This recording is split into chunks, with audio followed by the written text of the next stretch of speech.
네, 기자수첩 다시 돌아왔습니다.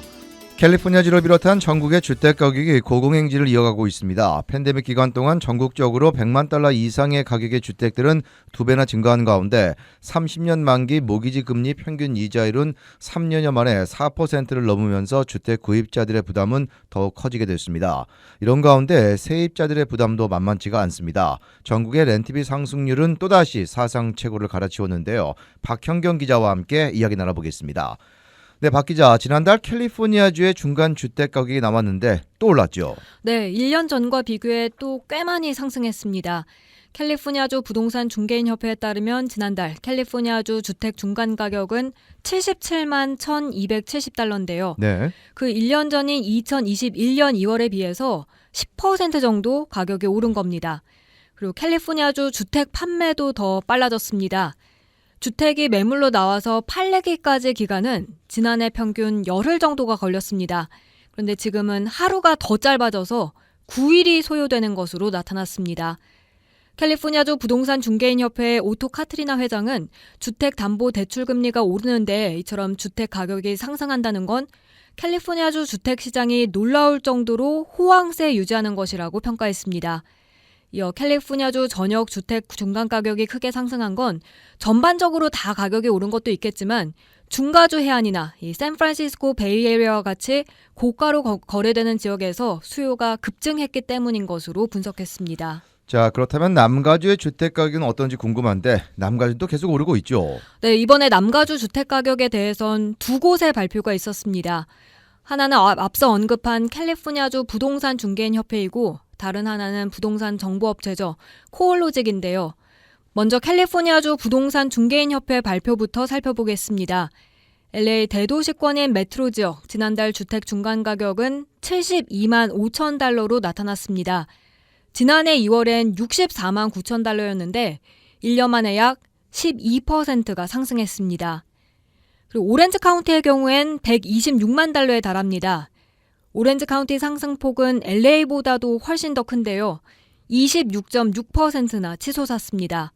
LA 상승폭보다 2배 이상 더 컸습니다. 자, 그렇다면 코올로직에서 발표한 자료에 따르면 어떻습니까? 좀 차이가 있나요? 네, LA 카운티 중간 주택 가격은 80만 달러로 나왔습니다. 앞서 전해드린 주 부동산 중개인 협회가 밝힌 64만 9천 달러보다 훨씬 더 높은 가격입니다. 네. 그런데 오렌지 카운티는 98만 5천 달러입니다.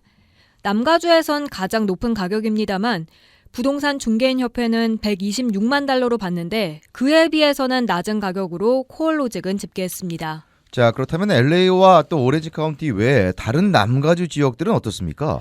오렌지 카운티와 LA에 이어서 그 다음으로 높은 주택 가격을 나타낸 남가주 지역은 샌디에고 카운티입니다. 77만 5천 달러로 조사됐습니다. 이어 벤투라 카운티가 75만 5천 달러입니다. 그리고 지난달 남가주 중간 주택 가격은 70만 6천 달러 기록했는데요. 이건 지난해 2월과 비교해서 9만 4천 달러, 15.4%가 비싸지면서 상승세를 이어간 겁니다. 네, 주택 매물이 수요에 비해서 너무 부족하다는 평가가 오랜 기간 이어져 왔는데 지난달 남가주의 주택 판매량은 어떻습니까? 지난달에도 역시 감소했습니다. 최근 모기지 금리가 오르면서 부동산 거래 감소하긴 했습니다. 지난달 남가주에선 모두 16,900여 채 주택 매매가 이뤄졌는데요. 이건 1년 전보다 8.8%가 줄어든 수치입니다. 그래도 여기서 눈여겨볼 점은 2월만 놓고 봤을 때 지난 2007년 이후 두 번째로 많은 판매량을 기록했다는 겁니다. 거래가 줄어들었음에도 이처럼 부동산 가격이 또 올라가는 건 공급 부족 때문으로 분석되는데요. 수요 대비 공급이 여전히 부족해서 당분간 주택 가격 더 오를 것이라는 관측이 지배적입니다. 네, 주택 가격이 오른 건 캘리포니아 주뿐만 아닙니다. 전국적으로도 많이 상승을 했죠. 네, 그렇습니다. 최대 부동산 정보업체죠. 진로우가 산출한 자료를 보면 전국 평균적인 주택 가격은 지난 한 해 동안 19.6%, 거의 20% 정도 급등했습니다. 이로써 32만 1,634달러입니다. 이는 그 1년 전 2020년보다 5만 2,667달러 오른 가격입니다. 여기서 눈에 띄는 부분은 지난해 중위소득 노동자들이 번 5만 달러를 살짝 상회한다는 점입니다. 즉 집을 소유한 미국인들은 지난해 근로소득보다 집값 상승으로 더 많은 돈을 벌었다고 볼 수 있습니다. 자, 이렇게 집값이 팬데믹 2년 동안 많이 상승하면서 전국적으로 각 대도시 지역에서는 100만 달러 이상의 고가 주택들이 2배나 증가한 것으로 나타났죠. 네, 전국적으로 봐도 이 수요에 비해 공급이 좀 딸리면서 주택 가격이 크게 상승했고 이는 결국 100만 달러를 넘는 고가 주택들이 2배나 급증하는 결과를 낳았습니다. 미 전역에 있는 주택 8,500만 채 가운데 100만 달러 이상인 고가 주택들은 8.2%인 600만 채로 추산됩니다. 이는 팬데믹이 시작되기 직전인 2년 전 4.8%, 350만 채에 비해서 거의 2배나 급증한 겁니다. 네, 특히 100만 달러 이상의 저택들이 많은 대도시들이 가장 많이 몰린 곳, 바로 캘리포니아주였죠. 맞습니다. 탑10, 10곳 중에 7곳이 캘리포니아주에 있습니다. 또한 100만 달러 이상 고가 주택이 전체에서 과반 이상을 차지하는 대도시들은 4곳인데 이 또한 다 캘리포니아주에 위치해 있습니다. 탑10 순위별로 살펴보겠는데요. 먼저 1위는 샌프란시스코입니다. 100만 달러 이상의 고가 주택들이 전체의 무려 89%나 차지해서 10채당 9채나 되는 것으로 나타났습니다. 그리고 2위는 역시 북가주 산호세로 86%에 달했습니다. 3위는 남가주로 오는데요. 애나하임 55%, 그리고 4위는 오클랜드 54%인 것으로 개선됐습니다. 그리고 5위는 샌디에고로 40.4%, 그 다음 6위가 이곳 LA로 38.5%가 이 100만 달러 이상 고가 주택들로 집계됐습니다. 지금 보시면 1위부터 6위까지가 다 이곳 캘리포니아주 내 도시들인데요. 7위부터는 타주입니다. 7위는 하와이주 호놀룰루 37.1%고요. 8위 워싱턴주 시애틀 36.5%, 9위 뉴욕시로 32.1%였습니다. 그리고 마지막 10위 다시 캘리포니아주인데 남가주 옥스나드 지역입니다. 이곳의 100만 달러 이상 고가 주택들은 전체 31.2%로 거의 3채 가운데 1채꼴입니다. 자, 이 같은 주택시장의 변화로 미국에서는 내 집 마련에 본격 나선 밀레니얼 세대들이 첫 집 구입에서 더 멀어지는 결과를 빚고 있다, 이렇게 지적되고 있죠. 네, 최초 주택 구입자들은 팔려는 주택들이 부족해 치열한 경쟁 벌여야 하고 경쟁에선 또 대부분 밀리고 있어서 내 집 마련의 길이 더 멀어진 것으로 해석됩니다. 게다가 미국민들의 대다수는 소득이 늘어났어도 이 주택 가격 상승을 따라가진 못하고 있습니다. 앞서 지난해 소득보단 이 주택 가격 상승이 더 컸다라고 전해드렸는데 팬데믹 이전이었던 2019년 말 기준으로 봐도 미국인들의 중위 소득은 12%가 올라갔지만 같은 기간 이 주택 가격은 25%나 뛰었습니다. 자, 여기에 30년 만기 고정 모기지의 평균 이자율까지 오르면서 주택 구입자들의 부담은 더욱 커지게 됐는데 30년 만기 고정금리 모기지의 평균 이자율이 4%를 넘었다면서요. 네, 국책 모기지 기관인 프리드맥이 지난 17일 주간 평균 이자율을 발표했는데 4.16%였습니다. 30년 만기 고정 모기지 평균 이자율이 4%를 넘은 건 2019년 5월 이후 처음입니다. 약 3년 만에 최고를 기록한 겁니다. 그리고 일주일 전엔 3.85%였는데 한 주 만에 0.31%포인트 올랐고요. 1년 전엔 3.09%였으니까 1% 넘게 뛴 겁니다. 그리고 올 초만 하더라도 3.22%였고 지난해 1월 중 최저로 떨어졌을 땐 2.65%, 2%대 중반에 불과했었습니다. 특히 지난해 과반의 기간에 3% 미만 이자율 유지했었는데 4%를 이제 넘으면서 극히 낮은 이 모기지 이자율 시대는 막을 내렸다고 볼 수 있습니다.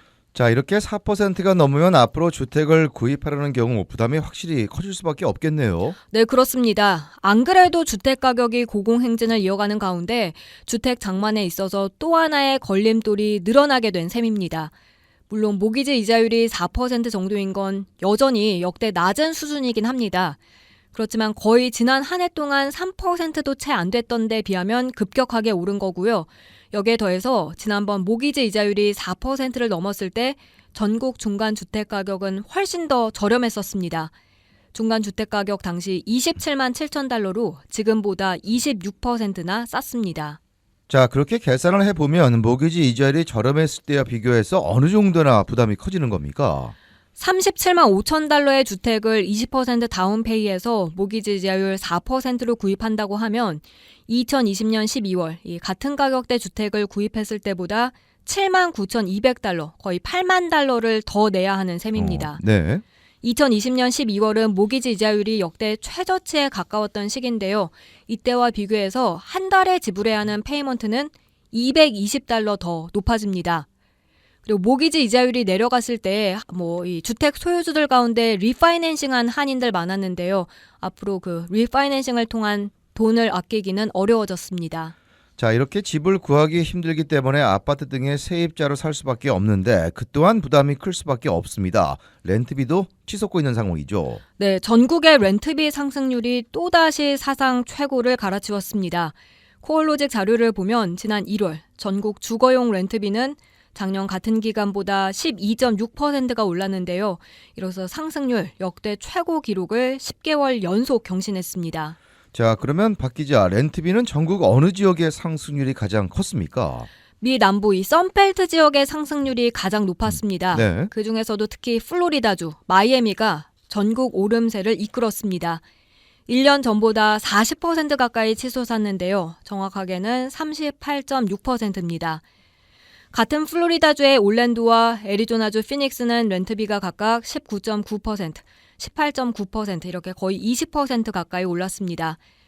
또 주택 임대 시장의 과열은 모든 지표에서 나타나는데요. 부동산 임대 플랫폼 줌퍼에 따르면 원베드룸 렌트비 중간 가격은 지난달 역대 최고를 경신했습니다.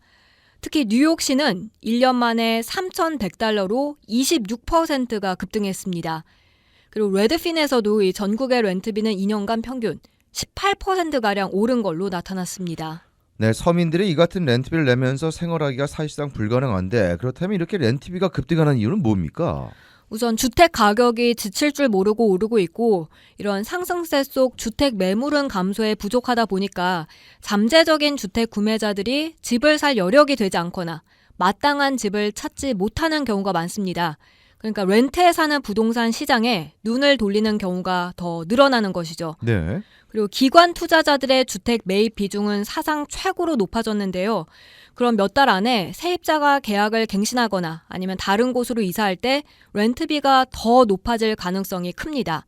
그리고 또 한 가지, 이 급등한 렌트비는 미 소비자 물가 상승률이 40년 만에 최고로 높아진데도 큰 영향을 미친다는 분석이 나옵니다. 네, 주택 가격이 하루가 멀다 하고 급등하고 있고 물가도 치솟고 있습니다. 이러다 보니 서민들의 내 집 마련의 꿈은 점점 더 멀어지고 있습니다. 네, 박현경 기자 수고했습니다.